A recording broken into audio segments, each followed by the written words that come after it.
Hindi. Bakit? Nasa barko siya noon. Sinabi niya, wala na kami, wala na. Sabi ng asawa ko. Eh, syempre, yung anak ko malapit sa tatay. So parang kinonsider mo na may anak kayo. Paano mo natiis yun, no? Tapos, di ba, dalawa yung anak nyo? So, ibig sabihin nung nagkapatawaran kayo, na nagkaanak pa ulit kayo? Oh, napatawad mo talaga siya? Ba kasi yung takbo ng utak ko eh. Alam niyo po yung hindi ko inaamin ko, nagkamali ako sa part na yun na, pero hindi ako ng lalaki. Wala akong third party or siguro may nanliligaw sa akin pero wala sa akin yun. Sabi ko, kasi alam niya na ako yung taong kahit maghubad yan sa harapan ko, wala akong pakialam. Hindi ko yan papatulan. Okay, sige. So, na nagkabalikan na kayo at nakabuo kayo ng pangalawa. Ngayon, sa akin naman kasi yung mas naging issue, pero mas malala pa rin siya. Paano naging issue? Ano ibig sabihin na naging issue after? Ngayon, nung po kasi, nag-pandemic. Nag-pandemic, syempre, muna pauwi rin po siya, nanganak din ako. Ngayon, lahat ng racket, pinasok ko. Ako kasi yung taong malakas yung loob ko para sa mga bagay. Bahala na kung yun yung hindi rin maganda sa akin kasi bahala na. Pag dumating na yung point na yun, bahala na. Okay, tapos nung nag-racket ka, ano nangyari? Nung nagkaroon ako ng racket, syempre may dumating kasi yung point na may malaking project na gusto kong pasukin. Okay. Talagang parang tingin ko ngayon nagkaroon ng, sabi ko, ayaw niya akong tulungan. Ngayon, nung hindi niya ako tinulungan, sabi ko, humiram ako na lang yung nag-produce. Ako. Pero alam ko sa sarili ko na merong iba na hindi ko lang kasi kung ano yung tawag doon dati nung hindi pa ako nagpapa-check up. Ganun, nagkaroon ako ng ng money disorder na pa siya since grade school. Click yun eh. Nung nag-asawa ako, wala na yun, naging okay yung... Paano yung money disorder na sinasabi mo? Anong klaseng money disorder? Nangungutang ka ba lagi? Na hindi nababayaran?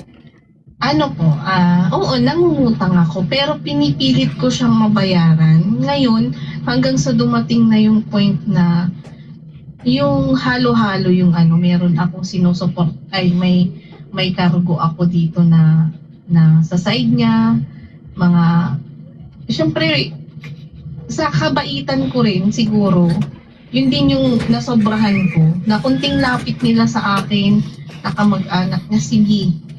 Nagpapautang ka? Oo, pautang hanggang sa wala na rin. Tapos nung naman na, hanggang sa yung project na yun, hindi ko nga halos hindi ko nga alam kung saan napunta rin. Yung na yun, pero napunta sa project. So, parang sa madaling salita, nagkaroon ka ng problema sa pera, hindi mo na-handle ng maayos. Nag-away kayo dahil doon? Opo, hiram din ako kung sino. Anong level nung amount of money? 6 digits ba? Milyon? Hindi po, hanggang sa 200K. Ayon. So ngayon, nung nalaman ng asawa mo yon, nag-away kayo? Away kami, tapos hindi mo sinabing ganito, ganyan. Kasi siya yung taong pag magsasabi ka sa kanya, ay nako, draman mo na naman, tumigil ka na, kadramahan. Yung ganun kasi siya, kaya mula nun, hindi na ako nag-open up.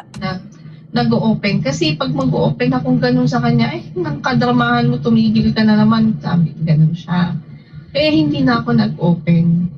Nakim-kim ko na lang siya ng ganun. Hanggang yun, Nahulog sila. hanggang sa pag sumasabay din kasi yung nakikita ko sa messenger niya. Na, meron ulit, may babae ulit. Magkakaiba po yan. Hindi lang, siguro siya yung tao, sa pag-estudyante may extra boy, may extra ballpen. Siya maraming extra girlfriend. So marami siyang side chick. So sa madaling salita, kahit napatawad mo na siya, umulit-ulit pa rin yung ginagawa niyang panloloko sa'yo. Opo. Ulit ha, ako hindi rin naman nagamot yung sa side ko. Kaya nung nagkaroon ng project na yun, doon lalo, tapos yung hiniraman ko pa, ay hindi pwede love kasi kailangan nating ibigay yung interest nito, ganito, ganyan. Hanggang sa humiram, siya yung naging sunod-sunuran ako na hindi ko alam. Sunod-sunuran sa asawa mo? Doon sa project? Okay. So, naayos ba yun, yung problemang yun, o hindi? Naayos, tumulong yung parents ko. Oh. Yung parents ko, nung kinausap kasi ako ng mga kapatid ko, sabi ng kuya ko sa akin, kaya yung kuya ko naman na yon, nagtampos talaga siya sa akin kasi sabi niya, ito huling pagsasabi ko to sa'yo, sabi niya, kung sakali matutulungan ka namin, kung uuwi kayo. Wait lang, anong ba ng family mo na nagloloko yung asawa mo? Aware sila? Naging aware na nung sinabi nung anak ko. Ilang taon yung anak mo na nagsabi? Siya, 13 na kasi siya ngayon eh. So bata pa lang alam niya na mga nangyayari sa inyo mag-asawa. Alam na niya. Ngayon, kahit ganun, ayaw niyang maghihiwalay kami. Ayaw niya. So yun ba yung pinanggagalingan mo kaya hindi mo mahiwalayan yung asawa mo dahil sa anak? Oo. So anong plano mo ngayon? Hindi ko alam. Ang daming nagsasabi sa akin na iwan ko na siya. Yung kapatid ko nga nung Christmas lang kami nung Christmas lang niya ako nakausap. Hindi ko naman masisisi yung mga kapatid ko. Kasi alam ko, ang laki ng pagkakamali ko sa kanila. Yun naman yung sinasabi ko lagi sa asawa ko. Alam niya, siya ang pinili ko, sila ang pinili ko. Yung magulang ko, magulang sila kaya hindi nila ako matiis. Alam mo yung ang hirap ng nasa isang lugar ka, na wala ka man lang mapagsabihan na kahit sino. Na yun sanang magiging kakampi mo, hindi mo mapagsabihan. Kasi sa kanya nanggagaling yung pain. Tapos nung nagkomprontahan kami, nung nakaraan na taon, nagkomprontahan kami sa bakit naging ganito, ganyan. Sabi niya sa akin about sa pera. Sabi ko, hindi ko rin alam. Ngayon, inopen ko sa kanya, kasi dati wala na to. Bumalik lang tong sakit na to. Hindi ko alam. Hindi ko naman sinadya. Kasi nag-umpisa to nung nagbabae ka. Nung nalaman ko, nung nakita ko, sabi ko sa kanya, ngayon isisisi mo sa akin, ang tagal-tagal na yan, sabi niya. Kahit ang tagal na nun, kaya lang. Kasi hindi sila yung yung naniniwala sa mental, sa mga depressed. Mental health. Oo. Kasi sabi ko sa kanya, hanggang sa na-open ko na rin yung kung bakit ako nagkaroon ng bata ako. Kasi nung bata ako, grade 5 ako doon. Na-rape ako ng half-brother ko. Oh. Asan na yung half-brother mo ngayon?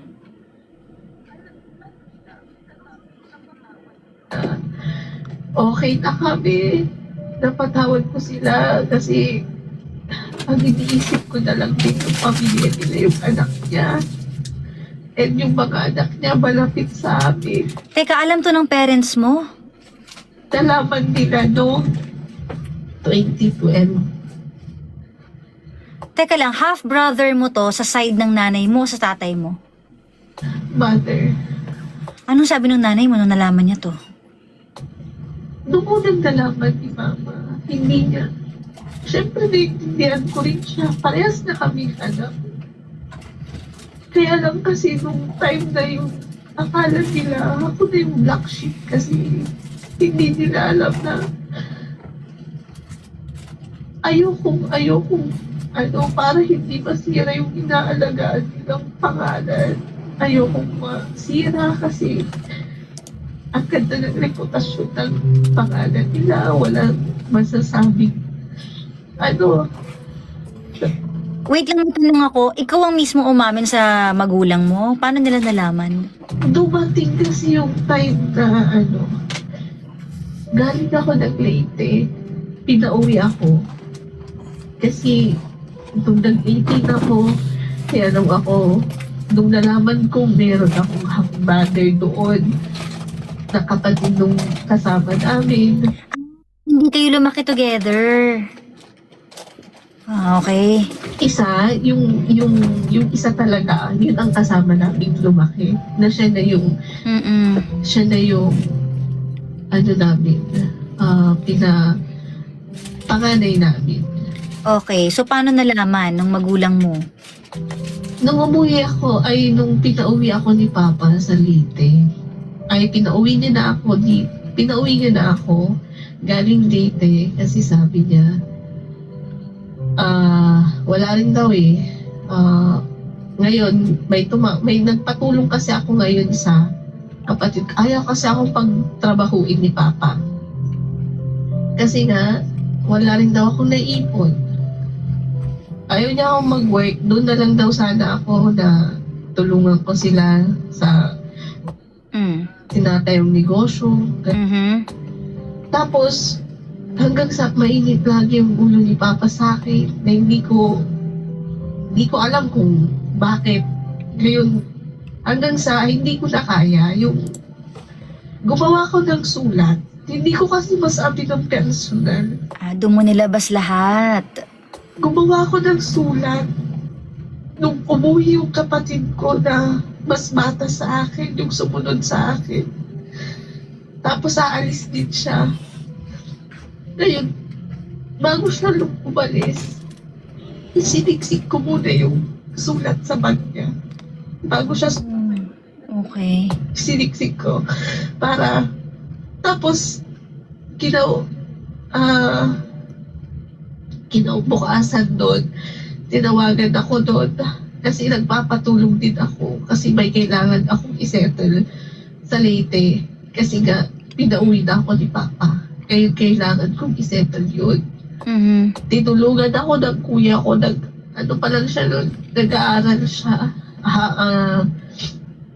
Working student. Nag-working student si kuya doon. Tinulungan nila ako, nilang dalawa. Hanggang sa yun, si Papa naman, pagka-uwi namin, yung hindi na ako tinantanan ng galit. Hanggang sa yun, hindi ko na kaya. Bakit nagalit? Ni Papa na kinakagalit niya sa akin, hindi ko maintindihan. Yung parang wala na ako na itutulong sa kanila gano'n. Yun yung nandun naman ako sa kanila na tinutulungan ko sila ni Mama. Yun yung yun yung pinaramdam sa akin ni Papa noon hanggang sa yun na ilabas ko. Tapos ayaw maniwala ni Papa sa akin. Ayaw niyang maniwala na sabi gawa-gawa ko lang. Kasi Hindi kasi kayo okay eh. Kaya anything na sasabihin mo, hindi siya madaling maniniwala siguro. Pero yung nanay mo, naniwala naman agad. Hindi, nagdalawang isip si Mama. Hindi rin. Nagdalawang isip si Mama doon. Pero naiintindihan ko, kaya lang, hindi ko, anak, kung ano-ano man yan yung sinasabi mo, anak, tigilan mo na, sabi niya. Mukhang hindi maganda yung image mo sa mga magulang mo. Bakit ganun na hindi sila agad naniwala? Ilan taon ka nito? Grade 5 ako doon. Nasa, Pero until now, batang-bata ka pa. And until now, na habang kinikwento mo siya, may sakit pa rin, nararamdaman ko na nasasaktan ka pa rin at nahihirapan ka. Siguro nakaka-add up din kasi na hindi ka talaga masaya sa status mo ngayon. Wala kang makuhang peace of mind, wala kang makuhang right love. siguro gaano, pero sa ngayon, wala naman na ako sama ng loob sa parents ko. Wala naman ako sa... Okay na rin kami ng kapatid ko. Ano ko lang na yun, hindi ko alam kung paano ako, kung tama pa ba na nandito ako.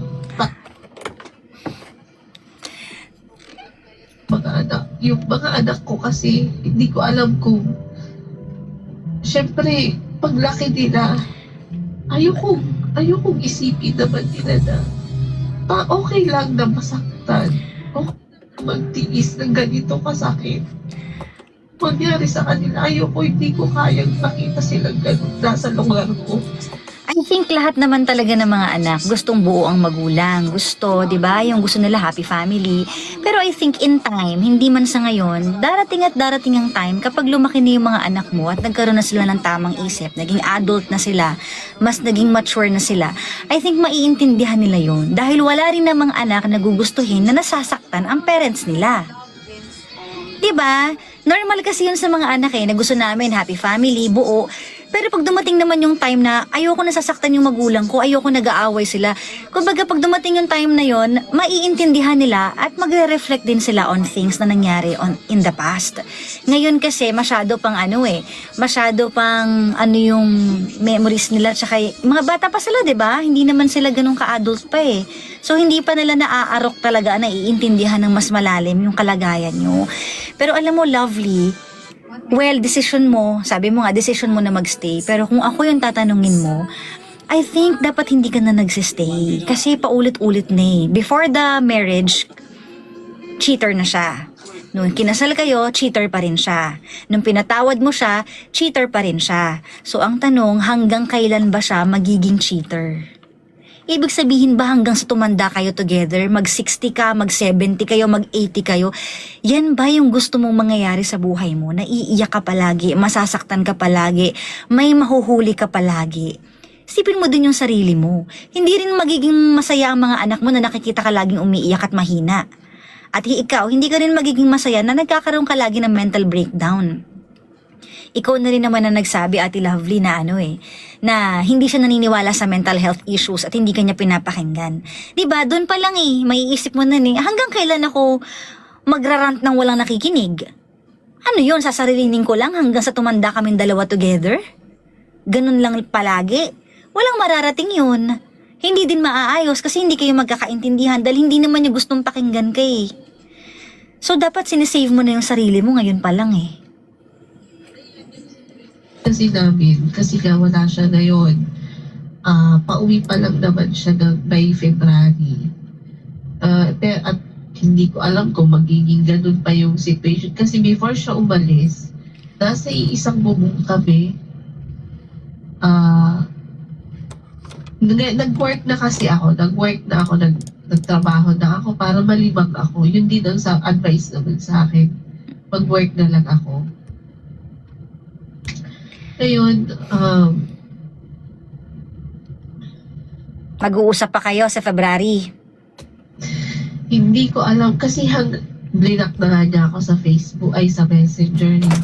So parang na rin kayo ngayon? 50-50 na rin kayo ngayon? Oo, Oh, kung gano'n naman pala, sa isang bahay, hindi nag-uusap. Pero nandyan yung anak ko. Katabi pa nga namin, nasa gitna yung bata. Walang nangyayari. Para lang kaming nasa gitna yung bata, tapos kami, tapos yun, maghahanda lang ako ng mga pagkain ng mga anak ko, tapos papasok ako. O siya naman, kasi nakabakasyon nga, maglilinis ng bahay, mag-aasikaso lahat dito, susundo sa bata, gano'n. Yun yung pero hindi kami yung nag-uusap. Pero ako naman, bilang tao, pag-aalis ako, sasabihin ko sa kanya, alis na ako. Alis na kami. Ano mo, Ate Lovely, magtutuloy-tuloy yan. Magtutuloy-tuloy talaga yan. So, kailangan may isang mag-break niyan. At yung break na sinasabi ko is yung totohanang talaga, totohanang hiwalayan, totohanang breakup talaga sa inyo. Kasi kailangan mo i-save yung sarili mo eh. Dahil hindi pwede mag-continue yung ganyan. Masyado na masyado ka ng maraming ininda. Hindi na dapat yung paulit-ulit. Kasi, ibig sabihin yan, wala ka respeto sa sarili mo. Hinahayaan mong ganunin ka lang. 'Di ba? Kawawa ka naman, hindi mo mahal yung sarili mo. Dapat love mo yung self mo, 'di ba? Mas inuuna ko sarili ko ngayon. Hindi mo mauuna yung sarili mo hanggat andyan ka sa tabi niya. Hindi mangyayari yon. 'Di ba? A person who ruins your mental health can never be the love of your life. He can never be the love of your life. Kaya kahit pa sabihin na kasal kayo, 'di ba? Malupit kasi yung kasalanan niya, malalim yun masyado. At kung paulit-ulit, ibig sabihin, wala din talaga siyang respeto sa'yo. Wala siyang respeto sa'yo, wala ka ring respeto sa sarili mo, so nasan yung love? Eh di ba love is respect? So asan yung respect? Wala. Wala na. Video na talaga, video niya mismo. Video kasi niya eh. Yung alin? Yung sex. Mababa na talaga ako. O, di ba? Hindi mo ba nakikita, na masyado ng extreme yung nangyayari? Tapos, andyan ka pa din? Bakit? Alam mo kung hindi mo kayang umalis ng biglaan, gawin mo yung break it to me gently. Kung talagang hirap na hirap kang umalis sa kanya, baka nga it's a sign yung hindi kayo nag-uusap sa loob ng bahay, yung wala na kayong baka it's a sign na unti-unti mo nang i-reflect sa sarili mo na paano kaya ako makakausa dito? Kasi nag-start na eh. Nag-start na yung kalbaryo eh. Ituloy-tuloy mo na. Baka mamaya kasi nag-expect ka pa na one day bigla kang yayakapin, may mangyayari sa inyo ulit, magiging okay na naman. Hindi na yan magbabago kung ganyan kasi nawala na yung respeto niya sa'yo. At kung dumating man yung time na nagkahiwalay kayo at magbago siya, doon natin malalaman. Pero right now, I don't think na tamang tinitiis mo yung ganyang klase ng sitwasyon dahil lang sa anak mo. Gusto mo din naman yun. Ikaw din yun. 'Di ba? Kasi ang mga bata matatalino na ngayon at pag lumaki sila, maintindihan nila yan kapag kiniwento mo yun sa kanila balang araw. Magigets nila yun. Ikaw ba, gusto mo ba yung anak mo ginaganyan? May anak ka? 2 yung anak mo. Okay ba sa'yo pag nakapangasawa yung anak mo? Halimbawa, ginombag yung anak mo, nagsumbong sa'yo. Mami, nagloko na, ginombag pa ako. Lalaan natin yung kasalanan. Hindi ba susugod ka para sa anak mo? Oh. Dapat ganun din ang ginagawa mo sa sarili mo. Dapat minamahal mo yung sarili mo kasi sa'yo yun magsa-start eh. Yung mga anak mo, they will look up to you. Kung ano yung nakikita nila sa'yo, kapag nakikita nila, nire-respeto mo yung sarili mo, alam nila, ganito pala dapat. May respect pala sa sarili. Pero pag nakikita nila na hinahayaan mong ganyan, masasanay sila hanggang sa lumaki sila na normal to. Ganito pala dapat. Diba? So, Ate Lovely, alam ko mahirap para sa'yo na umalis sa ganyang klaseng sitwasyon dahil based on what you said kanina at sa story mo, kiniwento mo lang siya para maihinga. Pero alam ko sa puso mo na gusto mo pang bigyan ng chance eh. Pero kung ako yung tatanungin mo, wag na ate. Pakawalan mo na yan. Masyado nang malala at masyado nang nakakasira ng mental health mo. At matutuloy pa yan. Magdudugtong pa yan. Hanggang sa tumanda ka, lumaki yung mga anak mo, hindi ka talaga makakawala. So maybe this is the right time na umalis sa sitwasyon na cold na ang lahat. Kasi ito na yung start eh. Nasa level 1 na kayo. Dugtungan mo na ng level 2, level 3 hanggang sa i-finalize mo na. 'Di ba? Hay nako, alam mo Ate Lovely, I hope one day magising ka at ma-realize mo yung worth mo as a person at mahalin mo talaga yung sarili mo. Siguro ang kailangan mo ngayon mas mag-reflect ka. Magpaka-busy ka muna tapos mag-reflect ka talaga sa sarili mo. Ano ang future ko sa lalaking ito kung ito ang pipiliin ko hanggang ngayon? Ano ang mangyayari sa buhay ko? Siguro dun muna tayo mag-start sa question na yan. Ay, I wish you all the best, Ate Lovely. Gusto pa sana kitang kausapin ng matagal. Kaso, wala na tayong time. Baka magalit sa atin si Toby. Pero andito si Papa Jackson, no? Pwede mong ituloy ito mamaya sa kanya sa sa ano niya, STG.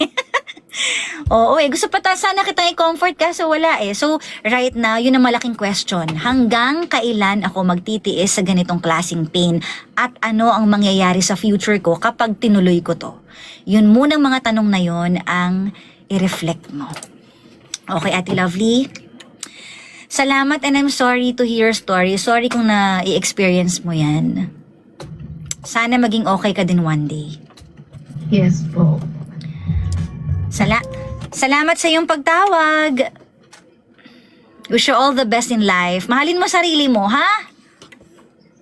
Salamat. Ayan, si Ate Lovely na ang hirap naman putulin kapag gantong conversation pero wala eh. Overtime na tayo, guys. Malalagot na ako. Pero alam nyo, maraming babaeng sumasalamin na ganyan, ha? Sumasalamin kay Ate Lovely. Maraming ganyan eh.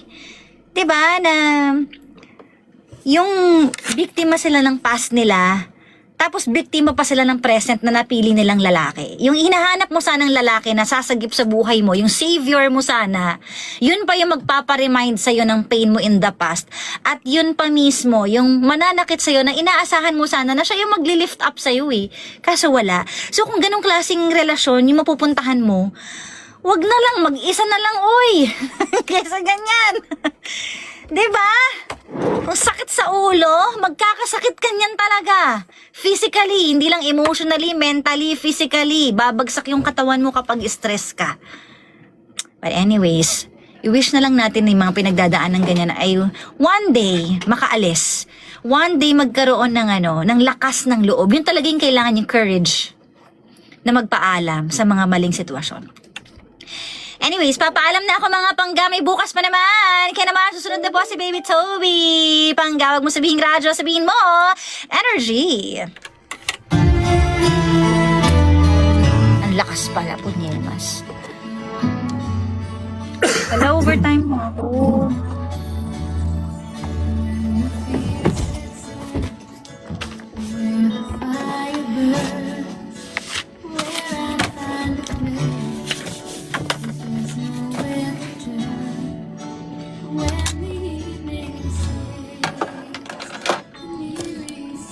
Maglo-load na muna ako. Ano? Babay na. Ba't babay na? O, di sige, dyan kayo habang naglo-load ako. Bilisan mo na, ikaw lang hinihintay ng medical. Ako na! Sandali, wag na kaya ako magpaano, ECG. Teka lang ha. Anong ECG? Kailangan mo yan lang sa sir. Ay sir, punta ka dito tayo. Ikaw lang wala dito. Makalito ko ngayon. Ay, oo nga pala. Asan na yung ano ko? Shucks, timing. Hello. Lobat na lobat tuloy. Ano ba yan? Ano na talaga ako? Overtime.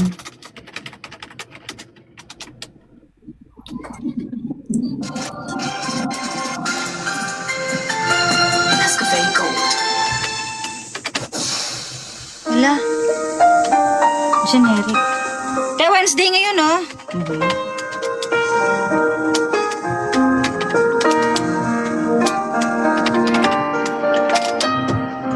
Hala, yung TOH. Sandali. Patay talaga ako. Siguro naman maiintindihan nila kapag...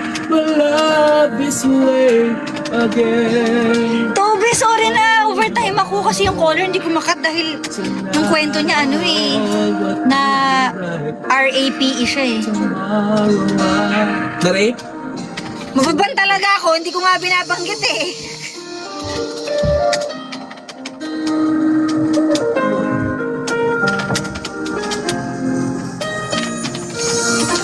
And when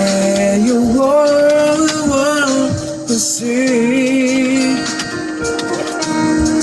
Was I fool? Eto na.